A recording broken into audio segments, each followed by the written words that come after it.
তো আপনাদের কাছে, আপনারা যারা মোটামুটি রাজনীতি বোঝেন, আপনাদের কাছে একটা প্রশ্ন দিয়ে আজকের এই আলোচনা শুরু করতে চাই। সেটা হচ্ছে, পৃথিবীতে ইসরায়েলের একটা মানচিত্র থাকলেও পৃথিবী থেকে আসলে ইসরায়েল শক্তিধর রাষ্ট্র হিসেবে বিলং করে কিনা। কারণ আমরা ইতিপূর্বে দেখতে পেয়েছি যে আমেরিকা এবং সমগ্র ইউরোপ তাদের দুইটা মুখোশ, তারা একটা মুখোশের মাধ্যমে তারা উপস্থাপন করে বিশ্ব মানবতার কথা। তারা জাতিসংঘ সহ আরো যে আন্তর্জাতিক সংগঠনগুলো আছে সেগুলোকে তারা শান্তভাবে বিশ্ব মানবতাকে রক্ষার জন্য আহ্বান জানায়, এবং অন্যদিকে আমরা আবার দেখতে পাই যে ইউরোপ এবং আমেরিকার প্রত্যক্ষ মদতে ইসরায়েল বিভিন্ন দেশে হামলা করে। সুতরাং আমরা স্পষ্ট ভাবেই বলতে চাই যে আমেরিকা এবং ইউরোপের সাহায্য সহযোগিতা ছাড়া, তাদের প্রত্যক্ষ মদত ছাড়া ইসরায়েল ইরানে হামলার কোনো সাহসী রাখে না। সুতরাং আমরা আজকে এখানে যারা দাঁড়িয়েছি প্রত্যেকেই অত্যন্ত ক্ষোভ এবং নিন্দা নিয়ে এখানে দাঁড়িয়েছি।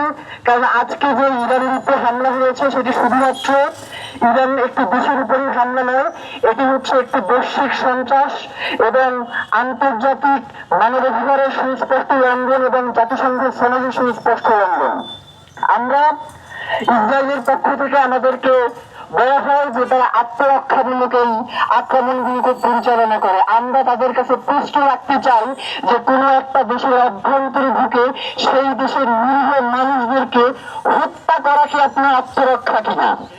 সুতরাং যারা এই ধরনের বাণী আমাদের সামনে উপস্থাপন করে, যারা এই ধরনের শান্তি চুক্তি মানে ছলচাতুরি করে, এবং পরিপ্রেক্ষিতে আমরা দেখতে পাই যে গাজা উপত্যকা তারা দখল করে ফেলে, তারা গোলান মালভূমি দখল করে ফেলে, তারা পশ্চিম তীর দখল করে ফেলে, তারা ফিলিস্তিনকে তাদের পর্যায়ে নিয়ে যেতে চায়।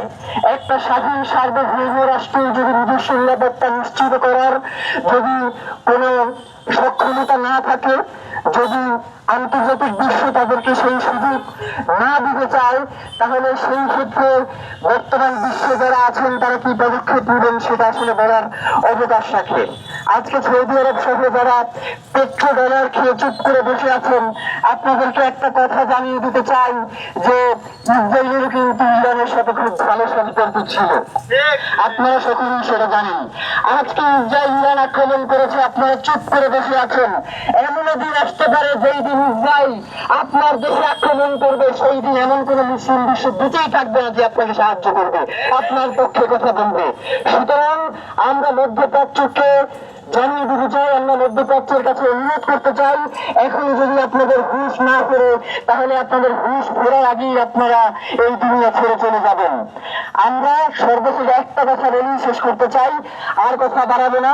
সেটা হচ্ছে, আপনারা সকলেই জানেন আমাদের দক্ষিণ এশিয়াতেও একটা ইসরায়েল আছে। আপনারা জানেন যে ইরানের ভূমিতে এখন পর্যন্ত যে সকল এজেন্ট ধরা পড়েছে তার মধ্যে অনেকেই রয়েছে ভারতীয় এবং নিজের দেশের এজেন্ট। সুতরাং নিজ দেশে যদি গাদ্দার তৈরি না হয় তাহলে অপর দেশের কিন্তু সেই দেশে আক্রমণ করে খুব একটা সুবিধা পাওয়ার কথা না। সুতরাং আপনারা জানেন বাংলাদেশেও এই যে দক্ষিণ এশিয়ার ইসরায়েল ভারতের আধিপত্যকে টিকিয়ে রাখার জন্য বাংলাদেশের মধ্যে গাদ্দাররা বসে আছে। সুতরাং বর্তমান রাষ্ট্র এখনো যদি এই গাদ্দারদের ব্যাপারে কোনো গুরুত্বপূর্ণ পদক্ষেপ নিতে না পারে, তারা যদি এখনো রাজনৈতিক সমীকরণ দিয়ে গাদ্দারদেরকে চিন্তা করে, তাহলে আজকে ইরানের যে অবস্থা হয়েছে, আজকে ফিলিস্তিনের যে অবস্থা হয়েছে, আজকে বিশ্বের বিভিন্ন দেশের মুসলিমদের কাশ্মীরের নিধনের যে অবস্থা হয়েছে, আপনার সেই অবস্থা হতে বেশি সময় লাগবে না। সুতরাং এখনো সময় আছে, আপনি সামরিক দিক থেকে নিজেকে শক্তিশালী করুন, আপনি বিভিন্ন দেশের সাথে সামরিক বিশ্লেষকদের সাথে কথা বলে নিজ দেশের সামরিক সক্ষমতা কিভাবে বাড়ানো যায় সেই চেষ্টা করুন। আমরা সর্বশেষ একটা কথা বলে শেষ করতে চাই, আমরা ইরানের পক্ষে দাঁড়ানোর জন্য শুধুমাত্র মুসলিম হইতে হবে এইটাই আমরা বিশ্বাস করি না। আজকে ইরান মাজলুম, আমরা ইরানের পক্ষে দাঁড়িয়েছি। কালকে যদি কোনো মুসলিম রাষ্ট্র মাজলুমতার শিকার হয়, তারা যদি জালেমের ঘোড়া আক্রমণের শিকার হয়, আমরা তার পক্ষে দাঁড়াবো।